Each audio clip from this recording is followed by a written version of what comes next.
안녕하십니까. 고독 달팽이 부동산입니다. 이번 주 한 주는 엔비디아의 실적 발표에 모든 관심이 집중됐던 한 주였습니다. 근데 엔비디아가 실적이 잘 나왔어요. 잘 나왔음에도 불구하고 주가는 많이 빠졌거든요. 그거는 시장의 기대치가 너무 컸던 겁니다. 컸던 건데 여러 가지 지표가 그 기대를 맞추지 못했기 때문에 이런 현상이 벌어졌는데 오늘 주가 얘기가 아닙니다.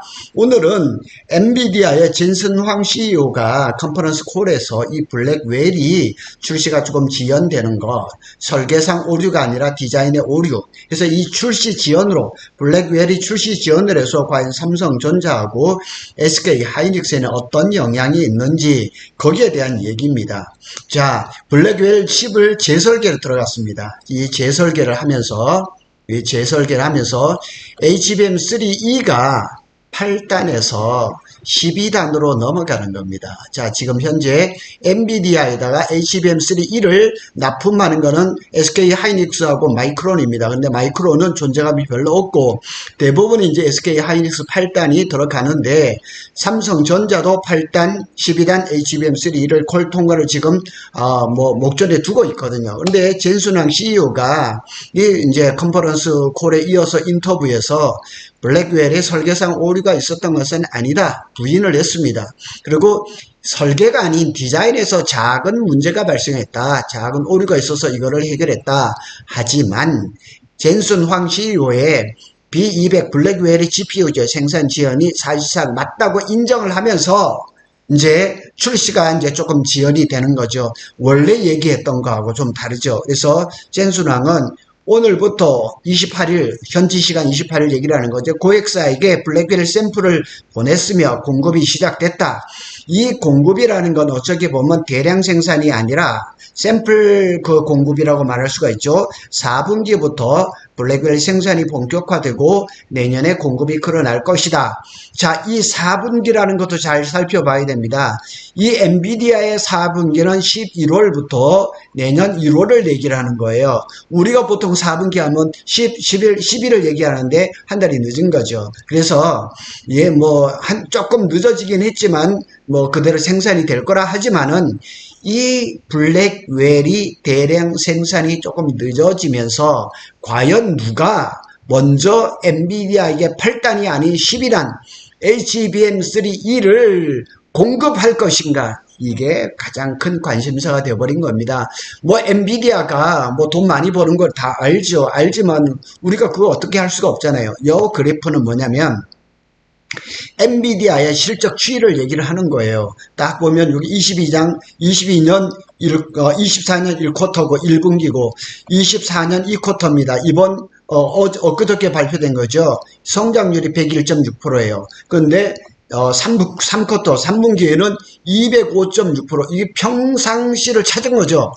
전 분기에는 240%, 250%씩 막 이렇게 성장률을 보였는데, 이게 지금 2분기가 101.6%밖에 안 되니까 시장 투자자들이 실망을 한 겁니다. 그런데 24년 4분기에 정점을 찍습니다. 265.3%.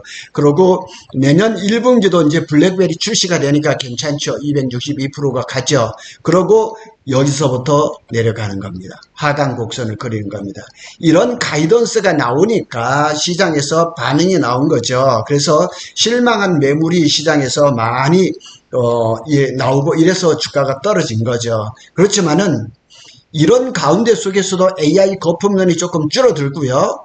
여전히 AI 인공지능의 성장세는 좋다는 것이 여기에서 계속 나온 겁니다. 그래서 엔비디아가 최근 생산 차질 요인에 불거진 최신형 AI 반도체 블랙웰을 당초 일정대로 양산하겠다 이렇게 얘기를 했습니다. 그런데 이제 문제는 뭐냐면 여기에 달린 겁니다. 이제 업계에서 이렇게 평가를 하고 있는 거죠. 자, 보시겠습니다. 삼성전자, SK 하이닉스 등 주요 메모리 업체, 여기에 주요 메모리 업체 중에서 마이크론 하나만 더 들어가는 거죠. 엔비디아의 최신 GPU 블랙웰 칩 설계 변경에 따라 12단 HBM3E 인정을 서두르고 있다. 과연 삼성전자일까 SK 하이닉스일까? 누가 먼저 8단 아닙니다. 8단은 이미 SK 하이닉스는 지금 공급을 하고 있거든요. 과연 누가 먼저 요게 GB200 블랙웰에다 공급을 할 수 있는가 이겁니다. 이거는 이 그래픽에 대해서는 제가 언제 한번 설명을 드린 적이 있었는데요. 엔비디아의 슈퍼칩 GB200입니다. GB200에서 설계 문제가 발생했다 그랬는데 엔비디아의 젠슨 황은 아니다, 디자인 문제다 이렇게 얘기를 한 거죠. 그리고 여기 이제 GB200에 이 AI 가속기에도 들어가는 게 HBM이 들어가죠. 지금 뭐 8단 얘기하지만 지금 12단을 얘기를 한 겁니다. 12단 HBM3E가 들어가는 거죠. 들어가고 DDR 요 DDR 아마 5가 되겠죠. 그 다음에 LPDDR 4, 5X 이런 거 들어가죠. GDDR 그래픽 DDR이죠. 이런 것도 들어가죠. 근데 잘 보세요. 블랙웰에는 GPU가 2개가 들어갑니다. 요렇게 GPU가 2개가 들어가고 그 다음에 CPU가 하나가 들어갑니다. 그리고 이런 것들이 쭉 들어갑니다. 그러니까 여기에도 뭐 메모리 LPDDR5X 이거 최근에 삼성전자나 SK하이닉스에서 개발한 거죠. 그러니까 이 블랙웰이 잘 되면은 HBM뿐만 아니고 주변에 D램들이 그냥 잘 팔릴 거란 말이에요. 이렇게 되는데 이 블랙웰이 작은 디자인이 됐던 설계가 됐던 어디에서 문제가 발생해서 이게 출시가 한 몇 달 좀 늦어진 거죠. 그래서 이 늦어진 것이 과연 SK 하이닉스한테 이득인지 삼성전자한테 이득인지 그걸 한번 살펴보는 겁니다. 그런데 뭐 결론을 말씀을 드리자면 양쪽에 다 삼성전자나 SK 하이닉스나 양쪽에 유리한 것이 분명히 있어요. 자, 이 블랙웰은 엔비디아의 이제 젠슨 황이 지난 3월 달에 최신형 AI 반도체로 공개를 했습니다. 이 블랙웰뿐만 아니고요. 26년도에 나온 루빈까지 얘기를 다 했어요. 그래서 제가 늘 말씀드리지만은 인공지능 반도체에 이 엔비디아의 AI 가속기가 보통 2년에 한 번씩 세대를 이렇게 진화를 했었는데 지금은 1년 단위로 하는 거예요. 그래서 블랙웰은 지금이 아닙니다. 4분기 그러니까 11월부터 출시가 되겠지만은 실제 많이 데이터 센터에 많이 들어가는 해는 25년이란 말이에요. 그래서 이 블랙웰이 25년을 쫙 차지하고 있다가 아마 빠르면 25년 하반기에 루빈이 이제 첫 모델이 나오겠죠. 굉장한 그 성능을 가지고 있는 그런 AI 가속기임에는 틀림없습니다. 그래서 SOC가 시스템 온칩을 얘기를 하는 거죠. 재설계로 HBM3E도 8단에서 12단으로 변경됐다는 거예요. 그러니까 이제 SK 하이닉스는 이미 8단을 공급을 하고 있잖아요. 하고 있으니까 아무래도 유리한 고지로 12단을 가겠죠. 근데 더 급한 사람은, 더 급한 회사는 삼성전자겠죠. 겨우 HBM3까지 지금 납품이 되고 있는, 콜 통과를 해서 납품이 되고 있는데, 그건 마저도 엔비디아의 가속기에 들어가는 게 아니라 중국 H20 이렇게 저급한 사양에 들어가니까 자존심도 상하겠지만, 제가 늘 말씀을 드리지만 삼성전자는 HBM3E를 8단이 아니라 12단의 목표를 맞추고 있는 거죠. 그래서 한번 건너뛰어서 12단에서 한번 승부를 걸어보고 내년 HBM4에서 어떻게 하면 이 HBM 시장에서 경쟁력을 가져올까 이런 얘기를 하고 있는 거죠. 자, 여기가 이게 또 중요한 내용인데요. 이 GB200에서 양산 일정이 약간 차질이 생겼어요. 문제가 두 가지죠. 두 가지인데 하나는 B100 칩 설계에 문제가 있다. 그 다음에 또 하나는 GB200에 필요한 TSMC의 패키징, 코어스라 그러죠. 코어스 L의 용량 부정. 이 코어스 패키징이 이게 캐파가 따라가지를 못하는 거예요. 이건 아무리 뭐 SK 하이닉스든 삼성전자든 HBM을 많이 만들어서 엔비디아에 공급을 한다 하더라도 최종적으로 TSMC에서 이 패키징을 해야 되는데 코어스로 하거든요. 코어스로 하는데 이 용량이 부족해요. 그래서 TSMC가 패키징에다가 지금 투자를 많이 하고 대만에 그 디스플레이 회사가 문 닫은 공장을 최근에 인수를 했어요. 그것도 아마 패키징 공장으로 이렇게 전용, 이렇게 용도 변경을 하려고 하는 거죠. 이 TSMC의 여러 가지 이제 그 패키징 종류 중에서 여기를 얘기를 하는 거죠. 코어스 L이라 그러죠. 뭐 코어스 S라는 것도 있고요. 코어스 R이라는 것도 있죠. 그래서 이 패키징 기술이 굉장히 중요한데 우리 삼성전자도 패키징에다가 지금 투자를 하고 있는데 TSMC를 못 따라가고 있는 거예요. 삼성전자는 뭐 iCube라든가 이런 거 여러 가지로 했는데 코버스 그렇죠. chip on wafer on substrate 그 다음에 끝에 L이 붙는 거예요.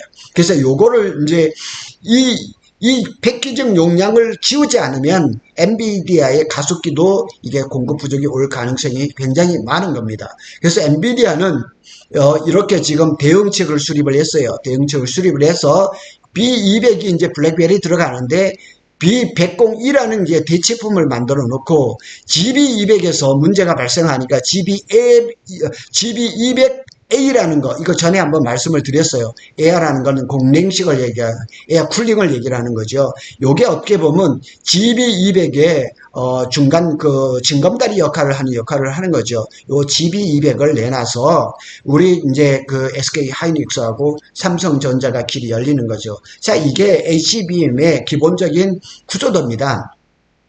이렇게 보면 이제 인터포즈가 들어가죠. 이게 어떻게 보면 기판이죠. 그리고 여기에 로직 다이가 들어가는 거죠. 로직 다이. 자, 요거에 대해서 설명을 드리고, 요게는 이제 코어 다이입니다. 요게 이제 어떻게 되냐면, 이 기판 위에다 이렇게 연결을 하는 거죠. 이 로직 다이도 이제 HBM4부터는 이게는 이제 핀팩 공정으로 이렇게 하는데, 이것도 이제 삼성전자 같은 건 삼성 파운드리에서 하는 거고, 38라고 얘기하죠. 삼성 파운드리에서 이제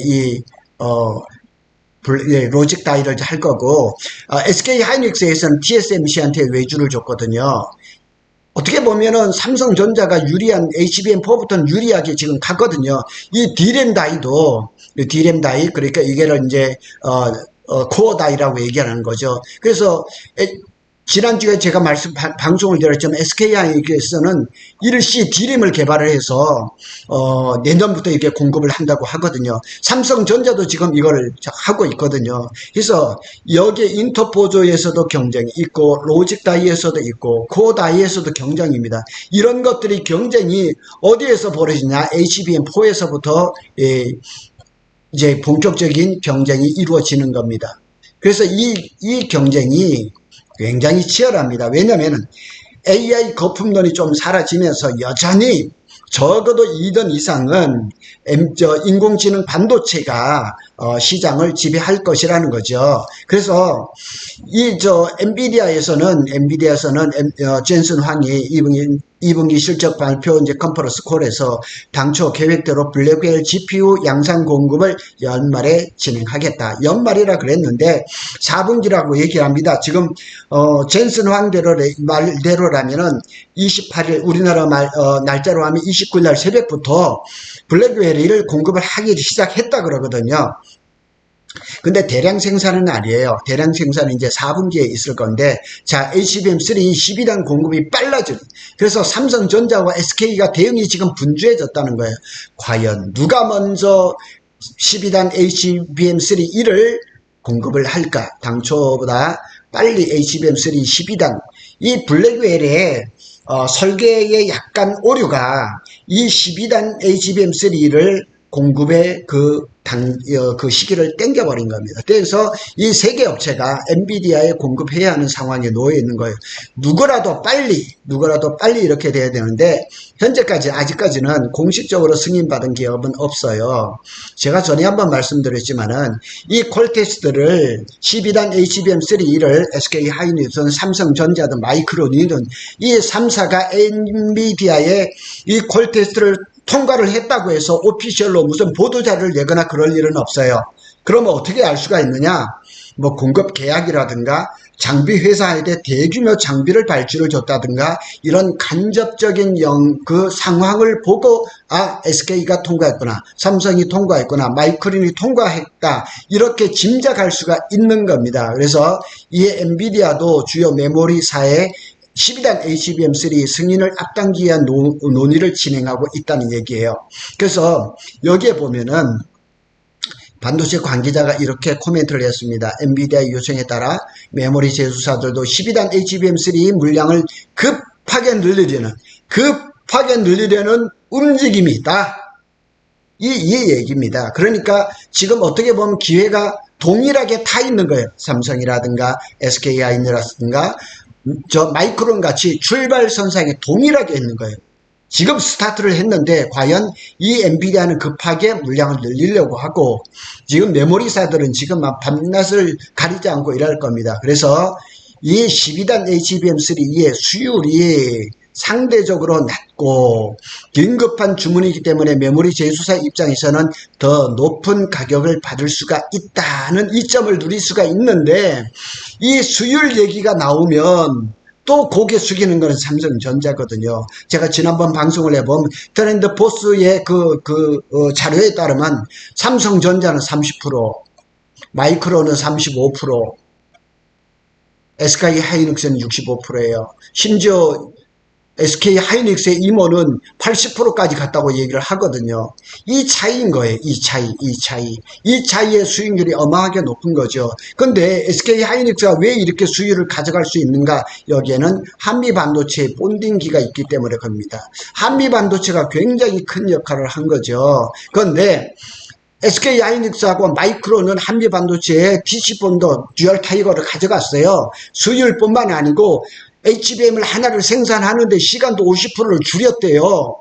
그런데 도코다이 우리 삼성은 한미 반도체의 TC본드를 가져갔다는 얘기가 아직 없고 그 다음에 수율도 아직까지는 좀 이렇게 낮은 편이거든요. 그래서 이 12단 HBM3E로 갔을 때 삼성전자는 얘기합니다.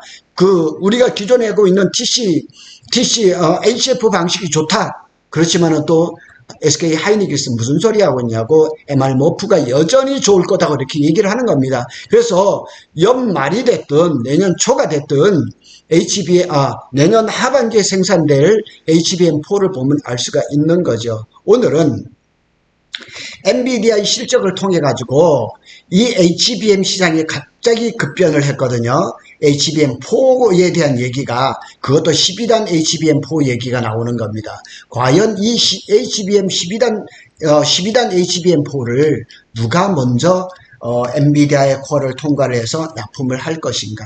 굉장히 중요한 변곡점에 온 겁니다. 이 삼성전자는 어떻게 보면 퀀텀 점프를 할 수 있는 거고 SK 하이닉스는 수성을 해야죠. 지켜야죠. 그리고 이제 마이크론 같은 경우는 스몰 밴더에서 한 중간 정도까지 올라갈 수 있는 그런 아주 중요한 변곡점에 있다는 얘기죠. 그래서 오늘은 SK 하이닉스와 삼성전자 더불어서 엔비디아 얘기를 한번 해봤습니다. 삼성전자가 좀 분발한다면 12단 HBM3에서 두각을 나타내고 HBM4에서 SK 하이닉스를 역전할 수 있지 않을까 이런 작은 기대를 한번 해보는 시간이었습니다. 주말입니다. 주말 행복하시고요. 고독 달팽이는 SK 하이닉스와 삼성전자의 반도체 소식을 집중적으로 전해드리고 있습니다. 많은 구독과 좋아요는 영생 제작에 큰 힘이 됩니다. 감사합니다.